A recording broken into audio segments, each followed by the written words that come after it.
আজকে আমরা ৪৫ লক্ষ মানুষকে একটা প্ল্যাটফর্মে আনতে পেরেছিলাম, যারা প্রশিক্ষণ নিয়েছিল বিক্রয়ের। যে আমাদের একটা লক্ষ্য ছিল, বা আমাদের তৎকালীন যারা কর্মকর্তা ছিলেন, বিশেষ করে যারা রফিকুল আমিন, মোহাম্মদ হোসেন, গোফরানুল হক, সাইদুর রহমান, মেজবাউদ্দিন স্বপন, এদের একটা স্বপ্ন ছিল যে ডেস্টিনি এমন একটা কোম্পানি হবে যে কোম্পানিতে আমরা আমাদের নিত্য প্রয়োজনীয় সকল পণ্য সামগ্রী আমরা পেয়ে যাব। যদিও তৎকালীন সময়ে আমরা অল্প কিছু পণ্য দিয়ে এবং আমদানি নির্ভর কিছু পণ্য দিয়ে আমাদের বাণিজ্যিক কার্যক্রম শুরু করেছিলাম, কিন্তু আমাদের লক্ষ্য এবং স্বপ্ন ছিল যে আমরা সময়ের ক্রমধারায় মানুষের চাহিদা সমৃদ্ধ সকল পণ্য ডেস্টিনির পণ্য তালিকায় নিয়ে আসবো। আপনারা নিশ্চয়ই সবাই অবগত আছেন যে 2012 সালের পরে আমাদের বিরুদ্ধে একটা ষড়যন্ত্রমূলক কর্মকাণ্ড পরিচালিত হয়, যার জন্য 2024 সাল পর্যন্ত আমরা লড়াই সংগ্রাম করেছি। এবং 2022 সালের 1 সেপ্টেম্বর বাংলাদেশের সর্বোচ্চ আদালত সুপ্রিম কোর্ট থেকে ডেস্টিনির ব্যবসা পরিচালনার বিষয়ে 173 নম্বর রায়ে একটা ঘোষণা আসে যে ডেস্টিনি তার ব্যবসা পরিচালনা করায় কোনো বাধা নেই। এবং 2022 সালে এই ডেস্টিনির ব্যবসায়িক কর্মকাণ্ড পরিচালনা করার জন্য মহামান্য সুপ্রিম কোর্ট একটি বোর্ড তৈরি করে দেন, এবং সেই বোর্ডের তত্ত্বাবধানেই কিন্তু আমাদের বর্তমান ব্যবসায়িক কর্মকাণ্ড পরিচালিত হচ্ছে। যেহেতু ডেস্টিনি একটি ঐতিহ্যের নাম এবং এর বয়স আজকে যদি আমরা হিসাব করি 25 বছর, যদি আমাদের ধারাবাহিকতা বজায় থাকতো, তাহলে আমার মনে হয় যে এই পরবর্তী 12 বছরে অন্তত আরো 2 কোটি মানুষ আমাদের এই বিপণন কর্মকাণ্ডের সাথে সম্পৃক্ত। যদিও এই মুহূর্তে আমরা 45 লক্ষ মানুষের 2.5 কোটি 45 লক্ষ সেলস পার্সনের 2.5 কোটি মানুষের একটা পরিবার, তা আমরা বিশ্বাস করি যে বাংলাদেশের মোট জনসংখ্যার প্রায় 2 থেকে 2.5% মানুষের সাথে কিন্তু ডেস্টিনির কি আছে, একটা সম্পর্ক আছে। এবং আমাদের সবচেয়ে বড় অ্যাচিভমেন্ট যেটা আমি কোহিনূর শিল্প গোষ্ঠীর উদ্দেশ্যে বলবো, যে আপনারা লক্ষ্য করেছেন এই 12 বছর ডেস্টিনিকে নিয়ে নানা প্রপাগান্ডা তৈরি হলেও ডেস্টিনির কোনো মানুষ, সেই 45 লক্ষ সদস্য কিন্তু একটি বারের জন্য ডেস্টিনির বিপক্ষে অবস্থান করেন। তার মানে তাদের একটা মায়ার জায়গা, মমতার জায়গা, আস্থার জায়গা, বিশ্বাসের জায়গা হচ্ছে কি ডেস্টিনি। তারই ধারাবাহিকতায় আমরা চিন্তা করছি যে আমরা যদি এখন ব্যবসা শুরু করি, তাহলে নিঃসন্দেহে যে 12 বছর আমরা পিছিয়ে ছিলাম, আগামী 2 বছরের মধ্যে আমরা সেই 12 বছরের ব্যবসায়িক কর্মকাণ্ডটা ইনশাআল্লাহ পরিপূর্ণ করতে পারব। তাহলে আমরা অনেকেই জানি যে 2012 সালে আমাদের একটা ঘোষণা ছিল যে 12 পর হবে আমাদের 2013 সাল হবে ইন্ডাস্ট্রিয়াল ইয়ার, এবং সেই লক্ষ্যে কিন্তু আমরা সারা বাংলাদেশে প্রচুর সম্পদ ক্রয় করেছিলাম এবং অনেকগুলো ইন্ডাস্ট্রি তৈরি করার আমরা উদ্যোগ গ্রহণ করেছিলাম, যেন নিত্য প্রয়োজনীয় সকল পণ্য আমরা আমাদের ব্র্যান্ডেই তৈরি করতে পারি। সময়ের ক্রমধারায় যদিও আমরা সেই প্রতিষ্ঠানগুলো চালু করতে পারিনি, কিন্তু বর্তমান উন্মুক্ত বাজার ব্যবস্থার কারণে দেশে প্রচুর কোম্পানি গুণগত মানসম্পন্ন পণ্য কি করছে, তৈরি করছে। এবং এখন আমাদের একটা নৈতিক দায়িত্ব হচ্ছে সেই সকল পণ্যগুলোই টেকনাফ থেকে তেঁতুলিয়া পর্যন্ত মানুষের দোরগোড়ায় আমাদের এই সাপ্লাই চেইন ম্যানেজমেন্টের মাধ্যমে পৌঁছে দেওয়া। এবং তারই ধারাবাহিকতায় আমরা নতুন বিপণন পরিকল্পনায় সিদ্ধান্ত নিয়েছি যে দেশের বিভিন্ন উৎপাদনকারী প্রতিষ্ঠানের পণ্যসমূহ আমরা আমাদের এই বিপণন তালিকায় আমরা সম্পৃক্ত করব। তারই ধারাবাহিকতায় ইতিমধ্যে আমরা প্রাণ আরএফএল-এর প্রায় 30,000 পণ্য বিপণনের জন্য তাদের সাথে আমরা চুক্তিবদ্ধ হয়েছি। এবং আজকে আমার কাছে খুবই ভালো লাগছে এই জন্য যে কোহিনূর শিল্প গোষ্ঠী অ্যাকচুয়ালি বাংলাদেশের একটি ঐতিহ্যবাহী, আমি বলবো যে বাংলাদেশের যে 2-4টা কোম্পানি শিল্প উন্নয়নের মাধ্যমে বাংলাদেশের অর্থনীতিকে নতুন একটি দিকে নিয়ে যাওয়ার পদযাত্রায় অগ্রণী ভূমিকা পালন করেছে, তার মধ্যে কোহিনূর শিল্প গোষ্ঠী অন্যতম একটি প্রতিষ্ঠান।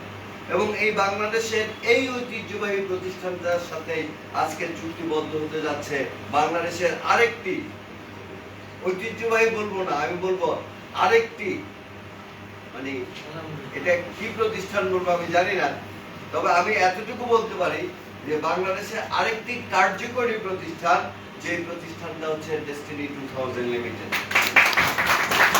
আমি আশাবাদ ব্যক্ত করছি যে ইনশাআল্লাহ আমরা অল্প সময়ের মধ্যেই আমাদের বাণিজ্যিক বিপণন পরিকল্পনায় এবং আমাদের ইন্ডিপেন্ডেন্ট ডিস্ট্রিবিউটরদের মাধ্যমে আমরা কোহিনূর শিল্প গোষ্ঠীর যে সকল পণ্য তালিকার যে সকল পণ্য আমাদেরকে তারা প্রদান করবেন, আমরা সেই সকল পণ্য আমরা বিপণনে আমরা সক্ষমতা অর্জন করব এবং মানুষের দ্বার প্রান্তে দোরগোড়ায় আমরা কোহিনূরের পণ্য পৌঁছে দিতে সদা সচেষ্ট থাকব।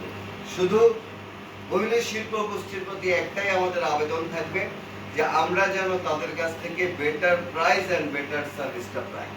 কেন?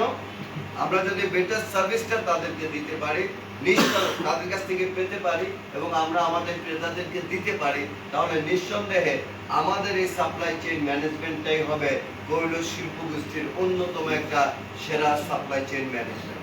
তার কারণ হচ্ছে টেকনাফ থেকে তেঁতুলিয়ার এমন কোনো উপজেলা নাই যেই উপজেলায় আমাদের শতাধিক ডিস্ট্রিবিউটর, শতাধিক বলছি যে শতাধিক ডিস্ট্রিবিউটর নাই এরকম কোনো জায়গা। এবং আমি মনে করি বাংলার প্রতিটি গ্রামে 64,000 গ্রামেও কিন্তু আমাদের কি আছে, ডিস্ট্রিবিউটর আছে। এই 55,500 লিমিটারের মধ্যে আমি মনে করি যদি কোনো কোম্পানি সবচেয়ে পরিবেশক থাকে তাহলে সেই কোম্পানিটির নামে হচ্ছে কি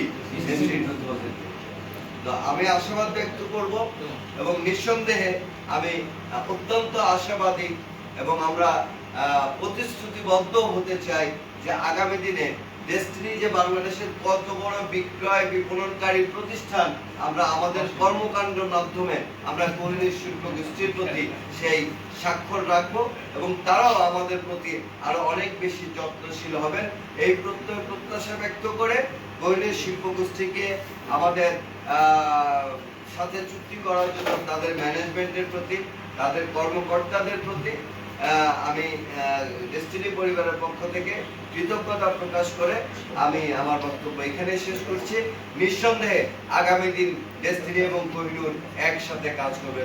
ধন্যবাদ সবাইকে। আসসালামু আলাইকুম।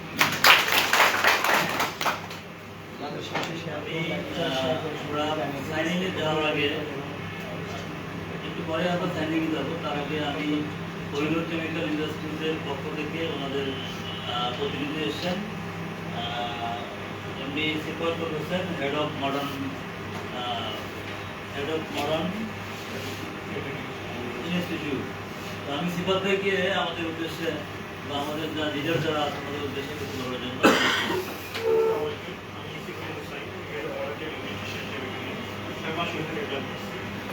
আমাদের কেমিক্যাল 1956 সালে বাংলাদেশের প্রতিষ্ঠান, তাদের ডেস্টিনি লিমিটেড সমাধান প্রতিষ্ঠান আমরা আমাদের সাথে আমরা ইংরেজি চুক্তি করে আমরাও আমন্ত্রিত প্রশিক্ষিত। আশা করি আমরা আমাদের চাহিদা অনুযায়ী সব ধরনের প্রোডাক্ট সাপ্লাই দিতে পারবো এবং দীর্ঘদিন আমাদের বিজনেসটা সাকসেস করবো। Thank you.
Dibu Bayi itu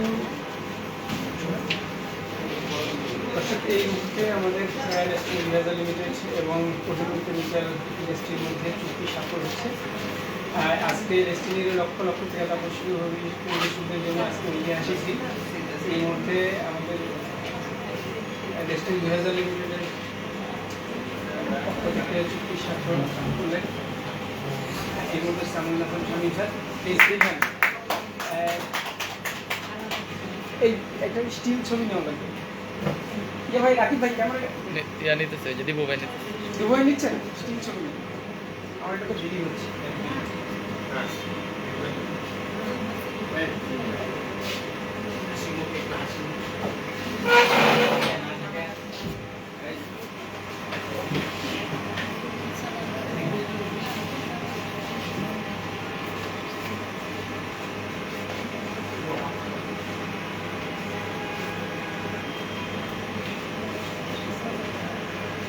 G